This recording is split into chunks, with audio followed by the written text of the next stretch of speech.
Aujourd'hui, je suis très heureuse de te retrouver dans Des espaces et des vies pour un échange avec Elisa.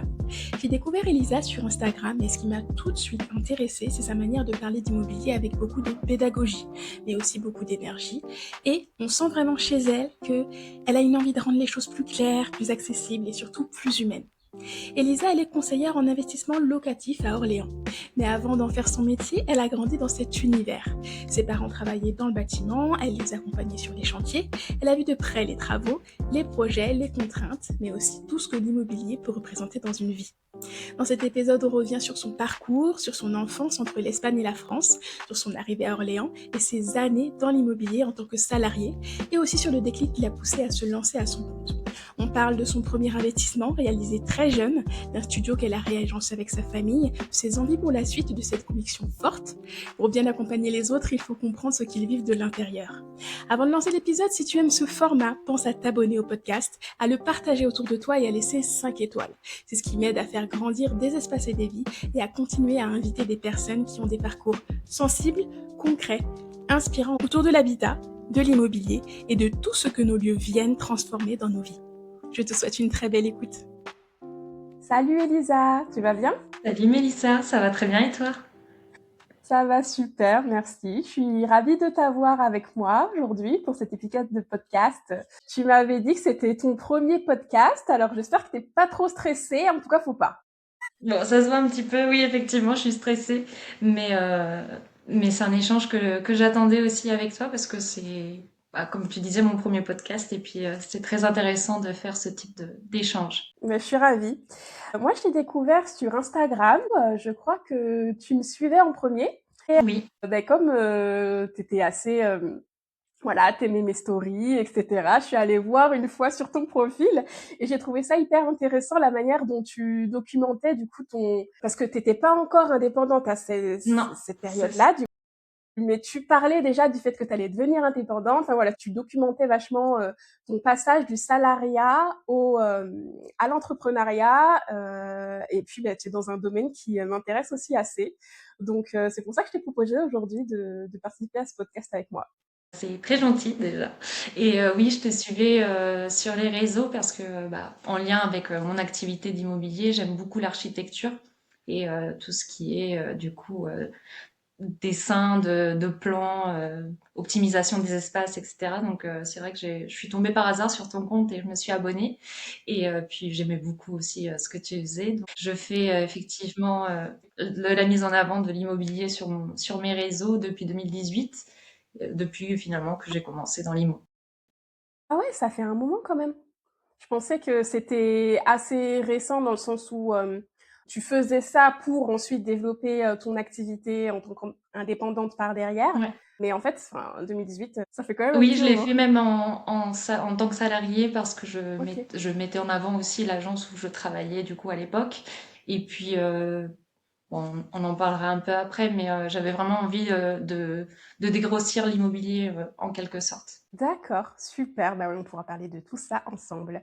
Donc, la première question que je voulais te poser, c'était, est-ce que tu peux me donner 3 adjectifs pour te décrire toi en tant que personne, en lien avec ton métier ou pas, mais 3 adjectifs qui te qualifieraient le mieux? Alors, je dirais dynamique. Je suis tout le temps en mouvement, c'est vrai que j'aime pas être posée, mis à part dans le canapé après 20 heures, mais sinon ouais, je suis très dynamique. Je suis plutôt positive et solaire. C'est vrai que j'aime pas être négative. Vaut mieux apporter du positif. Je pense que le plus égale plus pour moi. Donc c'est voilà les deux côtés très sympa, dynamique et solaire. Et pour le troisième point, je dirais organisée. Je suis plutôt organisée dans mes tâches et rigoureuse. Le côté dynamique, ouais, j'avais remarqué quand même, j'ai l'impression que tu es tout le temps en train de faire quelque chose sur Instagram, c'est fou.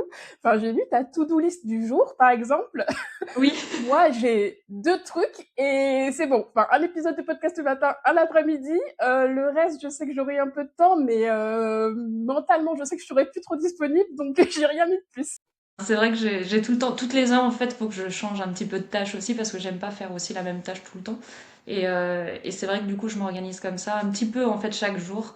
en Mhm. faisant des tâches qui me sont obligatoires aussi parfois. Ouais, bah, c'est sûr. Et puis c'est ouais, c'est pour te stimuler du coup. Voilà, c'est ça. OK, je vois. Donc est-ce que tu peux nous en dire un petit peu plus sur ton parcours personnel, ton parcours professionnel également? Qu'est-ce qui t'a amené aujourd'hui à devenir, alors dis-moi si je me trompe, mais du coup ton métier c'est conseillère en investissement locatif? Tout à fait. Alors mon parcours est assez simple. J'ai toujours eu un attrait très fort pour le monde de l'immobilier, des travaux et de l'investissement locatif en général. Petite, j'accompagnais déjà mes parents, ils avaient une entreprise dans le bâtiment, donc je les accompagnais sur les chantiers. Et j'accompagnais aussi ma cousine qui a fait beaucoup d'investissements locatifs.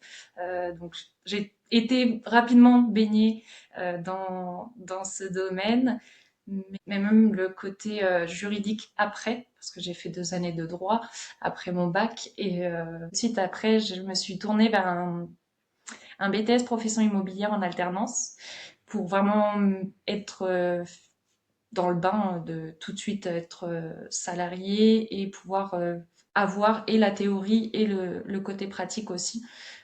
Enfin, comme je disais au début, je suis très dynamique et il me faut vraiment du mouvement, pas uniquement de la théorie. C'est Mmh. pour ça que j'ai arrêté un petit peu le droit.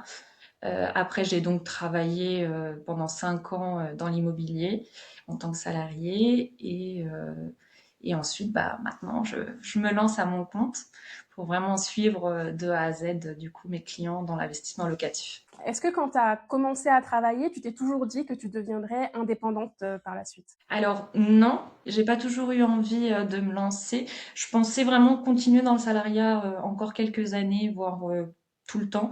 Mais c'est en début d'année où en fait, l'année dernière, j'avais changé de poste.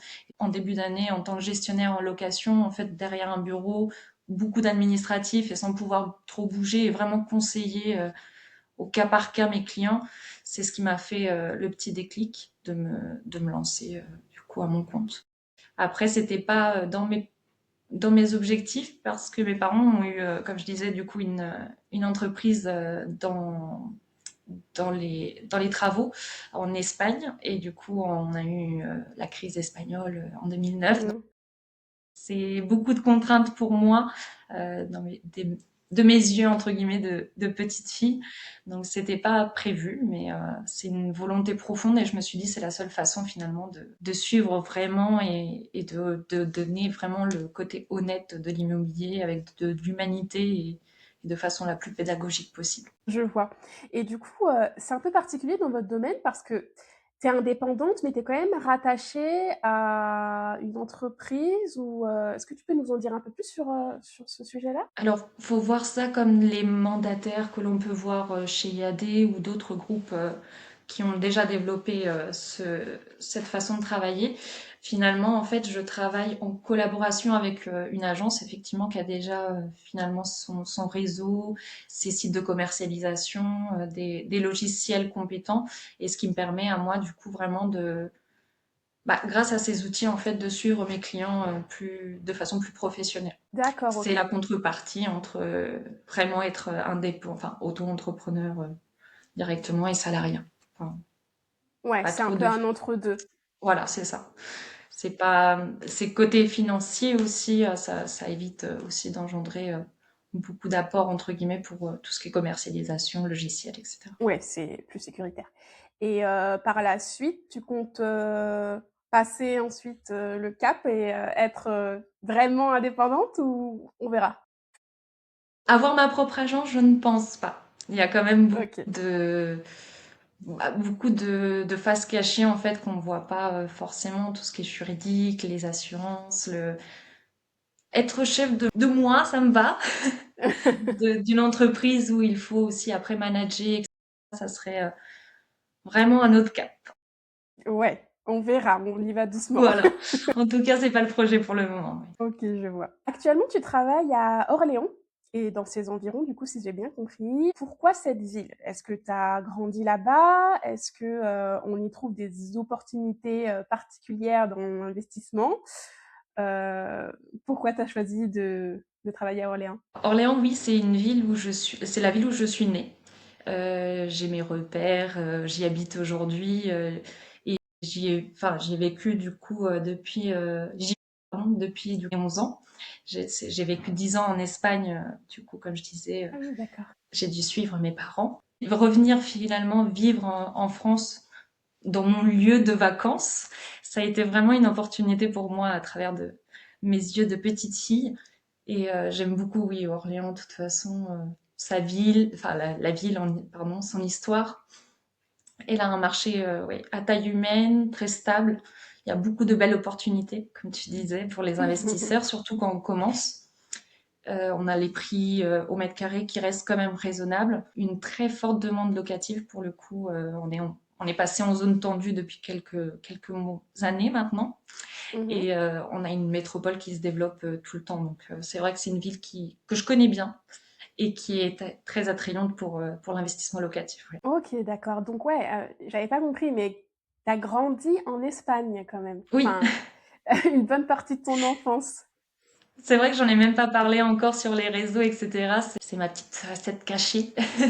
Mais oui, du coup, je suis bilingue en espagnol, ce qui peut aussi aider les investisseurs Tout espagnols à fait. à venir sur Orléans.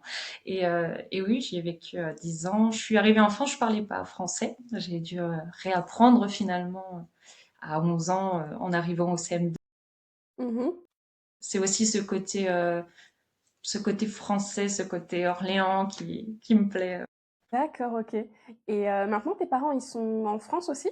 Oui, ils sont partis, j'avais 2 mois, je suis née à Orléans et on est revenu, j'avais 10, 11 ans. Et oui, maintenant on habite tous en France. De base, ma famille, quand on habitait en Espagne, était en France, donc on les a D'accord. rejoints. Ok, je vois, hyper intéressant. Est-ce que toi, tu as personnellement réalisé des investissements immobiliers à Orléans Oui, notamment? Ok. Et tu vas continuer du coup à développer tes investissements. c'est le projet. Oui, oui, c'est vrai que j'ai investi pour la première fois il y a 5 ans maintenant. Dans un petit studio que j'ai réagencé moi-même avec du coup mes parents qui sont de la partie. Oui. Et du coup, j'y ai habité un petit peu pour des raisons de santé. Et après, effectivement, je l'ai mis en location parce que bah, c'était pour moi une évidence d'une d'investir et de deux, finalement, ça a un lien aussi avec mes clients. Si je l'ai pas fait moi-même, je peux pas. On peut toujours, mais effectivement, je suis Oui. mieux placée pour comprendre en tout cas leurs préoccupations et leurs projets. Quoi. Oui, c'est vrai, c'est ça. Et comment c'était du coup d'investir, de rénover, d'autant plus que du coup, je sais pas quel âge tu as, mais si c'était déjà il y a 5 ans, tu étais quand même assez jeune. Ouais, j'avais 27, oui, je venais d'avoir 22. Bah, mon premier CDI, j'ai direct demandé à la banque, suivez-moi, Ah ouais? sans beaucoup d'apports. Ça, c'est important aussi pour les gens qui nous regardent. C'est possible, sans beaucoup d'apports. Et finalement, d'aller voir les banques. Après, j'étais tombée aussi j'étais de la partie, donc j'étais tombée sur un bel investissement. D'après mes calculs, ça rentrait dans les clous, etc. Donc oui, je me suis lancée rapidement, mais avec conscience. Et c'est vrai que ça a été au début très stressant. Ouais, Parce que j'imagine. ça reste des budgets quand même conséquents. Et puis, on se dit toujours quand on emprunte, bah, c'est pas vraiment à nous. Mmh. En tout cas, pas pour l'instant. Et si on met surtout en location, est-ce que mon locataire va payer? Est-ce qu'il va prendre soin de l'appartement? Personnellement, j'y ai mis beaucoup d'envie, de goût et de produits qualitatifs. Mmh. Donc c'est vrai qu'il y a beaucoup d'inquiétudes, mais je trouve que c'est vraiment une valorisation personnelle d'investir et de mettre en location finalement pour l'avenir. Et du coup, aujourd'hui, tu habites plus dans ce studio? Non, non, j'ai déménagé depuis. Ça faisait un petit peu petit, 30 mètres carrés pour deux. Mais sinon, oui, j'habite toujours à côté, enfin, dans le même quartier. OK. Et tu as acheté de nouveau? Alors non, j'ai pas acheté de nouveau puisque je me suis mis en cohabitation du coup avec mon conjoint et du coup Mmh. on voulait déjà voir comment on vivait ensemble en location, mais on a pour but effectivement lui d'investir de son côté et ensuite d'acheter notre résidence principale. OK, super. Et du coup, comme tes parents sont dans le milieu des travaux, vous aviez fait les travaux vous-même? Oui, mis à part le côté électricité plomberie, on laisse Ouais. vraiment aux professionnels pour des questions de sécurité évidentes. C'est vrai qu'on a tout fait, démolition, parce qu'on a démoli pas mal. On a eu de beaux dégâts des eaux, donc tout ce qui est placo, etc. C'est mon papa qui avait fait, il est de la partie. Et pareil, mise en place des cuisines, sacs d'eau, etc. On a tout fait nous-mêmes, ouais. Super. Et du coup, prochain projet, qu'est-ce que tu envisages comme investissement? Alors, prochain projet, je réfléchis beaucoup à un immeuble. Oui, immeuble de rapport carrément. On passe d'un studio à un immeuble, voilà. Après, voilà, ça sera plus du coup 2027 certainement, vu de ma Ouais. situation actuelle. Mais si tout se passe bien, 2027. Mais voilà. Après, on verra pour la suite. Oui, on y va doucement. C'est ça. Pour conclure ce sujet, j'aurais aimé savoir si tu avais, je sais pas, une ressource, un livre, par exemple, que tu aimerais partager avec les auditeurs. Je sais pas si tu veux parler du sujet de l'investissement locatif ou alors d'un autre sujet en particulier. Alors, j'avoue que je ne lis pas beaucoup. Enfin, Mhm. pas de livres. Et pareil, quand je regarde des films ou quand je fais autre chose que du travail, parce que l'immobilier, pour moi, c'est vraiment une passion. Donc, quand je fais autre chose, c'est vraiment autre chose. Par exemple, les films, ça va être rien à voir avec l'IMO du coup, mais ça va être plus des dessins animés, style Ah Disney. oui? J'en suis très fan. Pareil, du coup, pas de rapport avec l'IMO, mais un rapport peut-être à petit rapport parce qu'on protège aussi la famille quand on investit, je trouve. Ça serait Coco, le film. Ouais, hyper Avec- intéressant la relation que Voilà. tu fais, mais ouais, je comprends. Du coup, je vois cette petite place avec toute la famille en train de chanter à la fin. J'imagine, ils ont acheté cette ferme. C'est de la transmission. C'est ce côté. J'embarque Coco avec moi dans l'immobilier, quoi. Merci pour ce partage. Et voilà pour cette première partie de mon échange avec Elisa. Ce que j'aime dans son parcours, c'est qu'on comprend que son rapport à l'immobilier ne vient pas seulement d'une formation ou d'un métier. Il vient d'une histoire familiale, d'une enfance passée autour des chantiers, d'une expérience personnelle de l'investissement et d'une vraie envie de rendre ce domaine plus lisible. Avec Elisa, on voit que l'investissement locatif peut être beaucoup plus qu'une opération financière. Ça peut aussi être une manière de se projeter, de construire quelque chose pour l'avenir et de parfois même mieux comprendre ce qu'on veut sécuriser dans sa vie. Si cet épisode t'a parlé, pense à t'abonner au podcast, à le partager autour de toi et à laisser 5 étoiles. Ça soutient énormément le projet et ça m'aide à continuer à faire vivre des espaces et des vies. Et si toi aussi, tu es en plein projet de rénovation ou que tu sens que tu as besoin d'un cadre clair pour avancer sans te disperser, tu peux aller découvrir Pilote ta réno. C'est l'outil que j'ai pensé pour t'aider à structurer ton projet, clarifier tes décisions, suivre ton budget, organiser tes idées et garder une vraie vision d'ensemble quand tout commence à se mélanger. Tu peux retrouver le lien dans ma bio Instagram et en description de l'épisode. À très vite pour la suite avec Elisa.